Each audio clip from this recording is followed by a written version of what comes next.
আচ্ছা শুরু করো। দেখো আমাদের বলছে কি এখানে ফ্রি কিউ আর এস একটি সামান্তরিক চাপ পিআর এবং কি কিউএস কোণকে কি করো বিন্দুতে সেট করবে।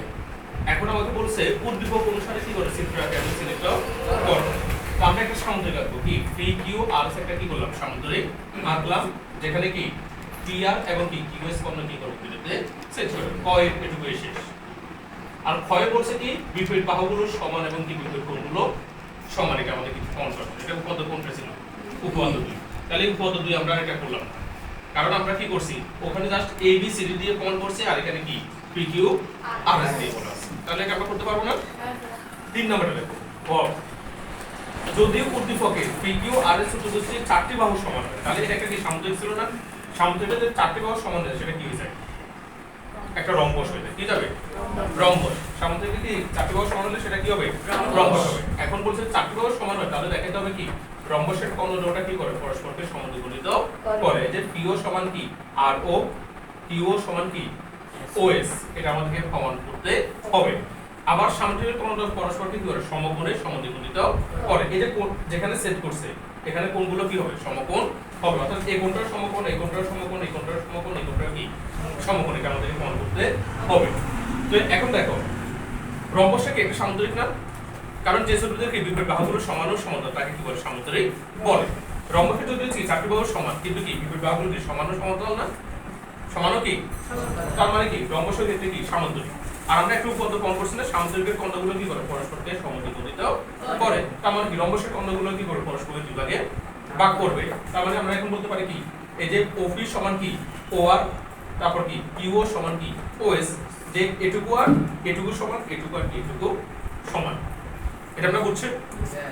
এখন দেখো আমরা যদি ত্রিভুজ এটা নিই পি ও কিউ এই ত্রিভুজটা নিলাম, সাথে কিউ ও আর এই ত্রিভুজটা নিলাম। এই দুই ত্রিভুজের মধ্যে এই বাহুর এই বাহুকে আমরা সমান বলতে পারি। কেন সমান বলতে পারি? কারণ এটা বিরম্বসের একটা বাহু, এটা বিরম্বসের একটা বাহু। তো রম্বসের বাহুগুলো কি পরস্পর সমান। তাহলে এই বাহু আর এই বাহু কি সমান। একটু আগে প্রমাণ করছি যে ওপি আর ও আর হলো কি সমান। অর্থাৎ কি এখান থেকে এখান পর্যন্ত তলটুকু, এখান থেকে এখান পর্যন্ত কি তলটুকু। তাহলে এই বাহু আর এই বাহু সমান। আর দেখো ও কিউ বাহুটা ত্রিভুজ এটার ক্ষেত্রেও আছে, ত্রিভুজ এটার ক্ষেত্রেও আছে। তাহলে ও কিউটা কি সাধারণ বাহু। তাহলে এই দুটো ত্রিভুজের ক্ষেত্রে কি হলো? এই বাহু এই বাহু সমান, এই বাহুটা এই বাহু সমান, এই বাহুটাও কি সমান। তিনটি বাহু কি পরস্পর সমান। তিনটি বাহু যদি দুটো ত্রিভুজের মধ্যে তিনটি বাহু যদি কি হয় পরস্পর সমান হয় ত্রিভুজ দুটো কি যাবে? সর্বসম হয়ে যাবে। তাহলে আমরা এই ত্রিভুজ এটা ত্রিভুজটাকে কি বলতে পারি? সর্বসম বলতে পারি। সর্বসম হলে কি অনুরূপ শব্দ সমান হবে না? তাহলে দেখো কোণ এটা আর এটা হলো কি অনুরূপ কোণ, কোণ এটা আর এটা হলো কি অনুরূপ কোণ, এটা আর এটা কি অনুরূপ কোণ। তাহলে আমি কোণ এটাকে এটাকে কি সমান বলতে পারি। অর্থাৎ কি পি ও কিউ কোণ আর কি কিউ ও আর কোণ এটা কোণকে আমরা কি বলতে পারি? সমান বলতে পারি। কেউ তো বুঝা গেছে? এবার দেখো এখানে একটা সরলরেখা হয়েছে না? তাহলে সরলরেখা এখানে প্রয়োগ করার ডিল কোণ হবে 180। কত হবে? 180। তার মানে কি পি ও কিউ কোণ আর কিউ ও আর কোণ এটা কোণ যোগ করলে কত হবে? দুই সমকোণ হবে। এখন একটু আগে ফর্ম করছো তুমি পি ও কিউ কোণ আর কত কিউ ও আর কোণ এটা কোণ কি পরস্পর সমান। তাহলে কিউ ও আর কোণ করতে তুমি কি বসাতে পারো? পি ও কিউ কোণ বসাতে পারো না? যেহেতু দুটো সমান তাহলে একটা করতে কি একটা বসানো যায় কিনা? তাহলে পি ও কিউ কোণের সাথে পি ও কিউ কোণ যোগ করলে কয়টা পি ও কিউ কোণ? দুইটা পি ও কিউ কোণ। তাহলে এদিকে আছে দুই সমকোণ, এদিকে আছে 2 2। তাহলে উপরে দুই দ্বারা কি করব আমরা? ভাগ করে দেব। তাহলে এখানে দুই দ্বারা এখানে দুই দ্বারা ভাগ করব। তাহলে এখানে থাকবে কত? পি ও কিউ আর এখানে দুই সমকোণ যদি ভাগ করলে থাকবে কত? এক সমকোণ। তার মানে আমাদের দাঁড়ালো কি পি ও কিউ কোণ কত? এক সমকোণ। তো পি ও কিউ কোণ আর যদি কিউ ও আর কোণ সমান হয় তাহলে কিউ আর কোণ কত? এক সমকোণ। তাহলে এই দুটো কোণে কি প্রত্যেকটা হলো কত? এক সমকোণ করে। যে এই কোণটাও এক সমকোণ, এই কোণটাও কি এক সমকোণ। এখন অনুপাত যদি তুমি ত্রিভুজ এটা এটা নাও, এখানে যদি এই দুটো কোণ এক সমকোণ হয় এখানে কি এই দুটো কোণ এক সমকোণ হবে না? এই কোণটাও এক সমকোণ, এই কোণটাও কি হবে? এক সমকোণ হবে। অনুপাতে এই কোণকে আর এই কোণকে আমরা কি বলতে পারি? এক সমকোণ বলতে পারি। তাহলে এই চারটা কোণ পরস্পর কি হলো? এই কোণ এটা এটা এটা এটা এই চারটা কোণ কি পরস্পর কি এক সমকোণ। এটা আমাদের প্রমাণ করতে বলছে। বুঝা গেছে কিনা?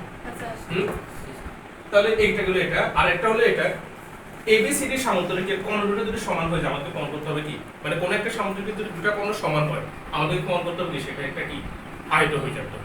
তো আমরা একটা আয়ত নিলাম এবিসিডি কে একটা আয়ত মানে সামান্তরিক। সামান্তরিকটা কি আমরা আয়ত না? যেহেতু এখানে কোণ দুটো সমান করতে গেলে এটা একটা আয়তের মতো হয়ে যাবে। তো আমরা আয়ত রেখে দিলাম। তো আমাদের প্রমাণ করতে হবে এখন এবিসিডি কে একটা আয়ত। এটা প্রমাণ করার জন্য দেখো তো আমরা প্রথমে এবিসি এই ত্রিভুজটা নিলাম। এবি আর এই ত্রিভুজ দিলাম কত? এডিবি। এটা ত্রিভুজ দিলাম। কোনটা ত্রিভুজ? একটা হলো ABC ত্রিভুজ আর একটা হলো কত ADB ত্রিভুজ। এই দুটো ত্রিভুজের মধ্যে সামুদ্রিক ছিল না একটা সামুদ্রিক কি দুটো বাহুগুলো সমান, তাহলে BC বাহু আর AD বাহু কি সমান। আর একটু আগে তারা বলেছে কর্ণটাও কি সমান, তার মানে কি AC আর BD কি সমান, তাহলে AC আর BD হলো কি যে দুটো ত্রিভুজ নিয়েছে দুটো ত্রিভুজের দুটো বাহু। আর AB বাহুটা দুটো ত্রিভুজের ক্ষেত্রে আছে। AB বাহুটা কি আছে? ত্রিভুজ যদি তুমি এটা ধরো সেটা ক্ষেত্রে কি আছে? AB আছে ত্রিভুজ, এটা ধরলে কি আছে? AB বাহুটা আছে, তাহলে AB বাহুটা হলো কি সাধারণ বাহু। তাহলে তিনটে বাহু কি পরস্পর সমান না? তাহলে আমরা কি বলতে পারি ত্রিভুজটা কি সর্বসম। তাহলে কোন এটাকেও আমরা আর এটাকেও কি আমরা সমান বলতে পারি না, অনুরূপ কোণ। অর্থাৎ আমরা বলতে পারি কত ABC কোণ আর কত BAD কোণ, এটা কোণ কি পরস্পর সমান। এখন দেখো তো এই বাহু আর এই বাহু সমান্তরাল কিনা, আর এটা কি তাদের ছেদক কিনা, এটা তাদের কি ছেদক কিনা। AD আর BC হলো কি তাদের সমান্তরাল আর AB হলো কি তাদের ছেদক। তো দুটো বাহু যদি সমান্তরাল হয় এটা যদি ছেদক, তাহলে ছেদকের অন্তঃস্থ কোণগুলোর সমষ্টি কত? 2 সমকোণ। অন্তঃস্থ কোণগুলোর সমষ্টি কত? 2 সমকোণ। তাহলে এই দুটো কোণ যোগ করলে কত হবে? 2 সমকোণ হবে। আবার এই দুটো কোণ কি পরস্পর সমান, তার মানে প্রত্যেকে কয় সমকোণ করে? 1 সমকোণ করে। তার মানে ABC ও কি 1 সমকোণ, AD ও কি 1 সমকোণ। তাহলে এটা কি এই আয়তের একটা কর্ণ না? যে চতুর্ভুজের কি কোণগুলো কি সামুদ্রিক কোণগুলো যদি কি না 90 ডিগ্রি হয়ে যায় তাহলে সেটা কি আয়তন যাবে না, কারণ আমরা জানি আয়তের কোণগুলো কি সমকোণ। তো আমরা দিছি কি এই কোণটাও সমকোণ এই কোণটাও কি সমকোণ, তার মানে আমরা কি বলতে পারি ABC কি 3 আর